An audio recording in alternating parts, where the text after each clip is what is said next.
মমতা বন্দ্যোপাধ্যায় বিদেশ সফরে যাচ্ছেন এবং এই বিদেশ সফরের বারে বারে ওনারা যতবার গেছেন শেষ 2023 পর্যন্ত অশ্বডিম্ব। আপনারা শুনলে আশ্চর্য হয়ে যাবেন, আমি একাধিক আরটিআই করেছিলাম 2023 সালে বিদেশ সফরের খরচ জানার জন্য। অর্থ দপ্তর বলেছে আমরা জানি না, শিল্প দপ্তর বলেছে আমরা জানি না, মুখ্যমন্ত্রীর হোম পার্ট ডিপার্টমেন্ট বলেছে আমরা জানি না, এবং WBIDC তারা দিতে অপারগ হয়েছে। আমি আজকে সরাসরি অভিযোগ করছি, আমি আগামীকাল আরটিআই করব। West Bengal industrial development corporation থেকে 8 কোটি টাকা স্যাংশন করা হয়েছে। এই টাকাটা $1 মিলিয়ন সমান। এই 8 কোটি টাকা নিয়ে তারা বিদেশে যাচ্ছেন, যখন একটা নির্দিষ্ট সম্প্রদায়কে ওবিসি করতে গিয়ে কার্যত পশ্চিমবাংলার চাকরিতে পঞ্চত্ব প্রাপ্তি ঘটিয়ে দিয়েছেন, মৃত্যু ঘটিয়ে দিয়েছেন। বিধানসভায় বলেছেন 2-3 লাখ চাকরি দেব ওবিসি জট কাটলে। জট তা আপনি করেছেন।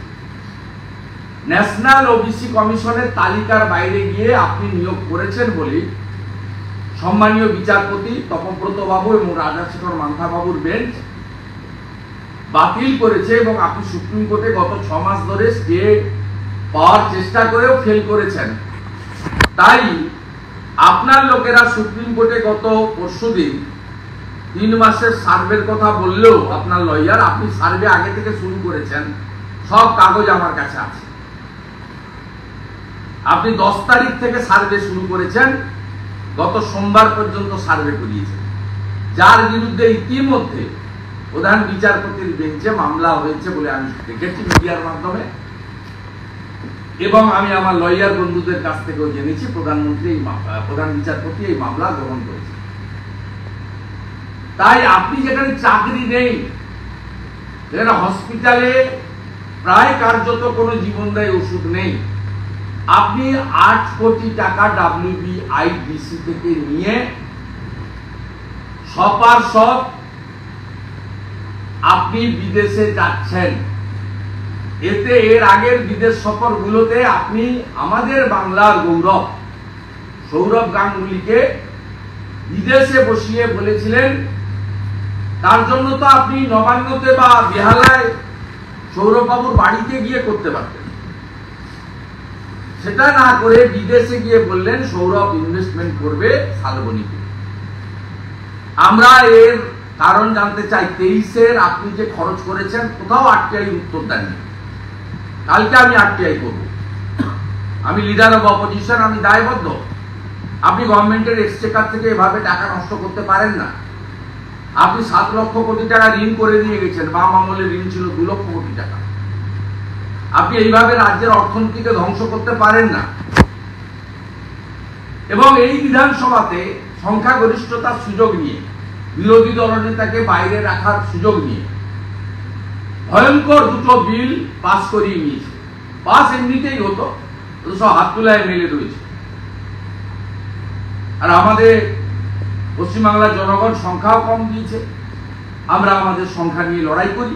তার মধ্যে 9 মাস তো বাইরে রেখে দিয়েছে লিডার অব অপোজিশন, ছাড়া হাউস চলে, বলার কোনো সুযোগ নেই।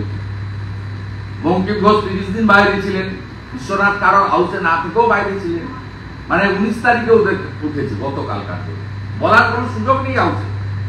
শঙ্কর ঘোষ ধাক্কা খেয়েছেন, মনোজরাও মার্শালের গুঁতো খেয়েছেন, বিশ্বনাথ কারোর আরামবাগে থেকে বহিষ্কার হয়েছেন।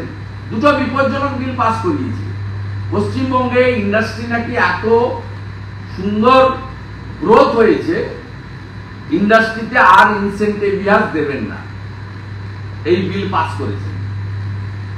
মানে ইন্ডাস্ট্রির চ্যাপ্টারটা আগে তো ল্যান্ড পলিসিতে খতম করেছিলেন, এটাতে খতম করে দিলেন। 3টে টক শো হওয়া উচিত ইন্ডাস্ট্রিয়ালিস্টদের নিয়েছে। কিছু বলুন মাননীয় হর্ষ নেওয়াটিয়া, সঞ্জয় বুদিহা, ময়াঙ্ক জালান, সিকে ধানুকা, সঞ্জীব গোয়েঙ্কা একটু বলুন, এখানে মার্চেন্ট চেম্বার যারা আছেন একটু বলুন, ইনসেন্টিভিয়াস যে ইন্ডাস্ট্রি তার মনিটোরিয়াম পিরিয়ডে পায়, জলে ছাড়, ইলেকট্রিকে ছাড়, তারপরে তাদের একটা ইনসেন্টিভিয়াস দেওয়া হয় এখানে ইন্ডাস্ট্রি এবং অ্যান্সিলিয়ারি করলে, সেটা আর ইনারা দেবেন না, বিল এনেছেন। দ্বিতীয় মারাত্মক বিল এনেছেন, এমনিতে তো মদময় করে দিয়েছেন, পাড়ায় পাড়ায় বা ডায়ে বাঁয়ে 10 মিটার অন্তর মহিলারা বারে কাজ করতে পারবে,